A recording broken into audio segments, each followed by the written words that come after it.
आप सभी का रसोई लाइफस्टाइल में स्वागत करती हूँ। आज मैं रोटी में से एक स्नैक बनाने वाली हूँ और उसका नाम है स्टफ रोटी कॉर्न। ये बहुत ही क्रिस्पी, टेस्टी और चटपटे बनते हैं और दिखने में भी बहुत ही अच्छे लगते हैं। बच्चों को तो बहुत ही ज्यादा पसंद आने वाले हैं। तो चलो उसे बनाने की शुरुआत करते हैं।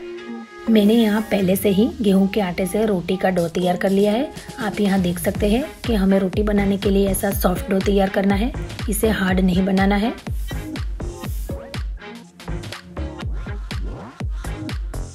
तो सबसे पहले रोटी बनाने के लिए हमें डो में से उसकी लोइयाँ तैयार कर लेनी है। लोइयाँ आप अपने हिसाब से बड़ी या छोटी, आपको जैसी चाहिए आप बना सकते हैं। लोइयाँ तैयार हो चुकी है तो अब उसमें से हम रोटी बेल लेते हैं। रोटी बेलने के लिए हमें सूखे आटे की ज़रूरत पड़ेगी, तो उसके लिए भी मैंने गेहूं का आटा ही यूज़ किया है।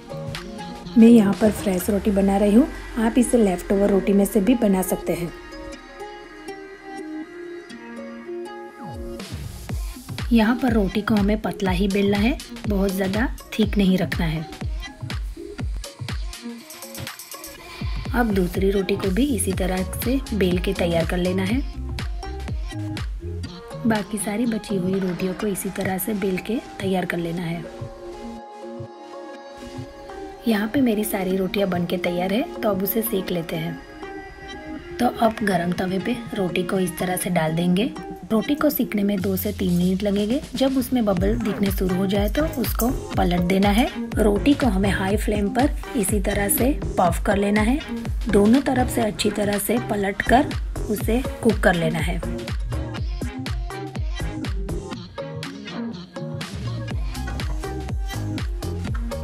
इसी तरह से हमें हमारी सारी रोटियों को सेक लेना है। रोटी को दोनों साइड से बबल आने तक सेक लेना है और फिर उसे हाई फ्लेम पर पफ्ड कर लेना है। आप यहाँ पे देख सकते हो कि हमारी सारी रोटी सेक के तैयार हो चुकी है।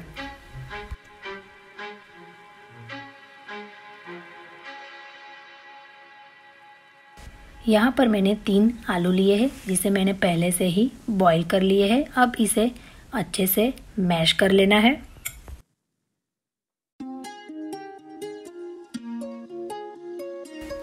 यहाँ पर हमारे सारे आलू अच्छे से मैश हो चुके हैं। तो अब बारी आती है मसाले डालने की।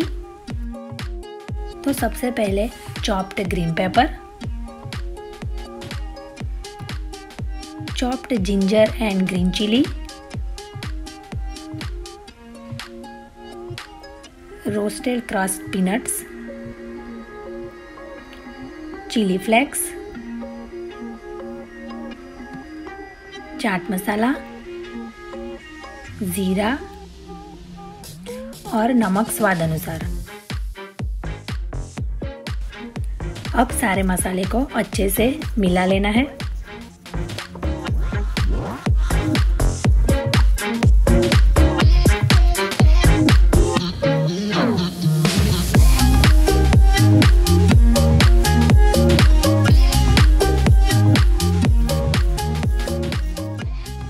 अब लास्ट में चॉप्ड सिलेंडर को डालकर एक बार फिर से अच्छे से मिक्स कर लेना है।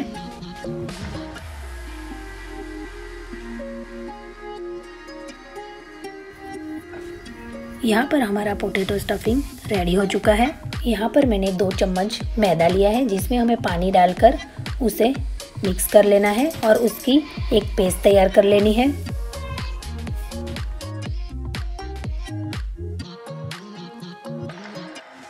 यहाँ पर हमें थिक पेस्ट तैयार करनी है, बहुत ज़्यादा पतली नहीं बनानी है।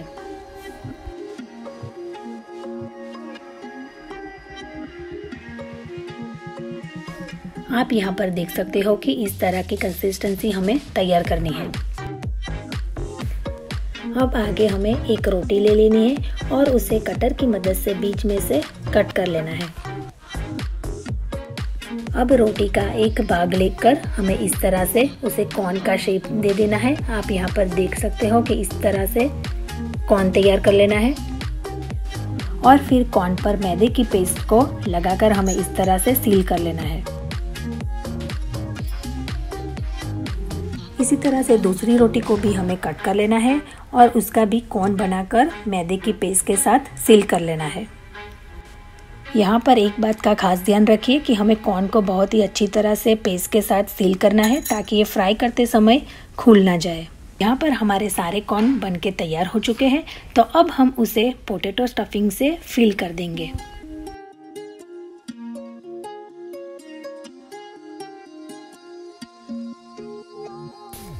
आप यहाँ पर देख सकते हो कि हमें इस तरह से चम्मच की मदद से स्टफिंग को कॉर्न के अंदर फिल कर देना है।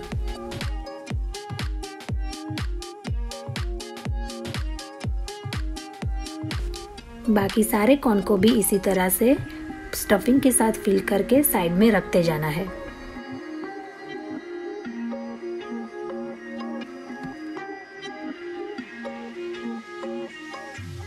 यहाँ पर हमारे सारे कॉर्न तैयार हो चुके हैं, तो अब आगे कॉर्न का टॉप वाला भाग पेस्ट में डीप कर लेना है और बॉटम वाला भाग भी डीप करके उसे साइड में रख देना है। इसी तरह से बाकी के सारे कॉर्न को तैयार कर लेना है।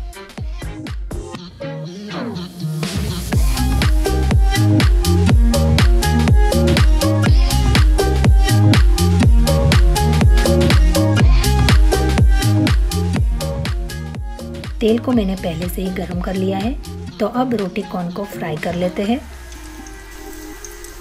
कॉर्न को हमें गोल्डन ब्राउन होने तक तलना है और बीच बीच में पलटते रहना है।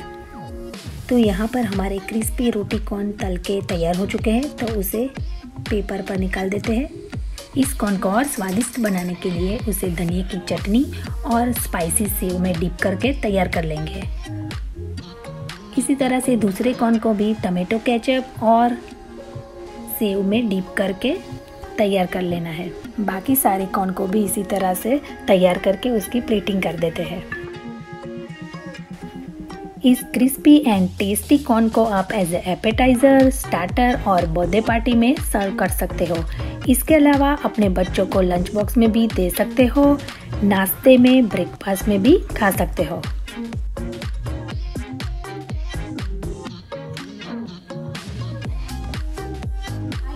आज की मेरी रेसिपी आपको पसंद आई होगी, तो आप भी उसे बनाएं और अपने व्यूज नीचे कमेंट सेक्शन में मेरे साथ शेयर करें। आई एम श्योर आप एक बार ट्राई करेंगे तो बार बार बनाएंगे। मिलते हैं एक नई रेसिपी के साथ। Thank you for watching. Good bye.